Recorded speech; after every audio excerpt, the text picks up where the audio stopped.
Hello, friends. If you are dating or thinking about marrying a cougar or a manther, someone's about 15 or 20 years older than you, this video is for you. Welcome back to the Divorce Broadcast channel. My name is Manny Segarra, coming to you from Miami, Florida.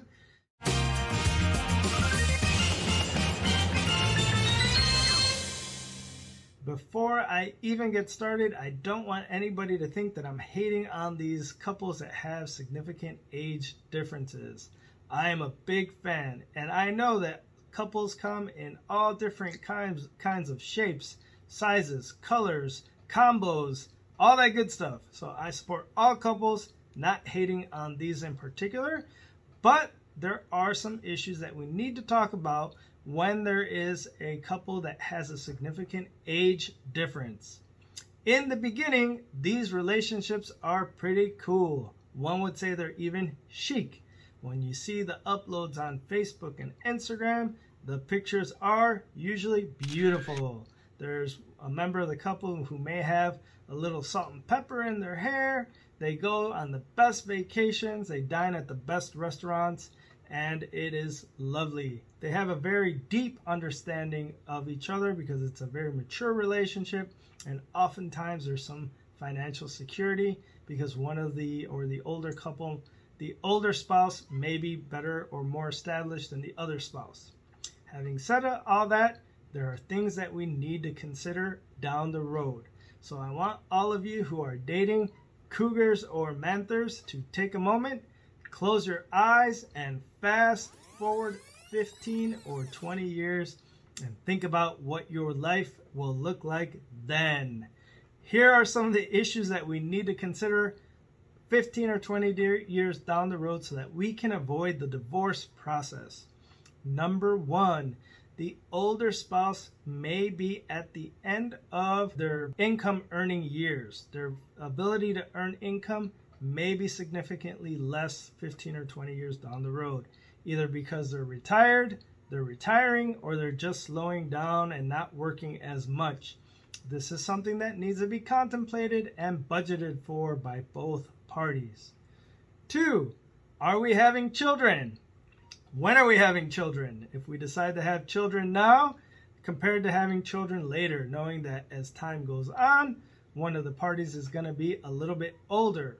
And it's not to say that older parents aren't awesome. I know a lot of older parents that have way more energy than younger parents. They have a lot more wisdom, they have a lot more knowledge, and a lot of times they make for very, very awesome and fabulous parents.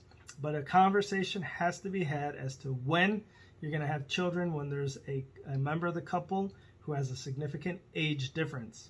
Speaking of that, what about obligations from a previous marriage? Does the older spouse have an alimony obligation or a child support obligation?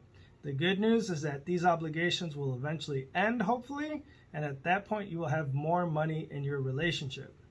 What about blended families? Does that older spouse have a child or children from a previous marriage or relationship? Will that child be integrated into the current family unit, the current marriage, and any kids that come about through the current marriage? I suggest that you read up and read the literature on blended families. Therapy may help. A lot of the literature helps us and gives us tools on how to address blended families. Another issue that we have to contemplate is the medical bills of that older spouse moving forward. As time goes on, medical bills get more expensive, insurance payments get more expensive. This is something that needs to be budgeted for and talked about. Finally, estate planning. I suggest that all of you have an honest and frank discussion about estate planning because the older spouse may have to contemplate their children from a previous relationship as well as their current spouse and their current children. I think that if all of these issues are put on the table and discussed in a loving and respectful manner, we can avoid having to possibly think about getting divorced in the future. So, in sum, for those of you who are dating or thinking about marrying cougars or manthers, make sure that you talk to them about some of these issues that we addressed today. If you know anyone in a situation like this that needs to consult us regarding a divorce, please have them give us a call. We have offices located in Miami and Orlando. Se habla español. You can find us at www.segarralawfirm.com. And we kindly ask that you hit the like button, subscribe to the channel, and share this video with any friends or families that may be dating or thinking about marrying a Manther or a Cougar. Good luck to all those relationships. We will see you soon.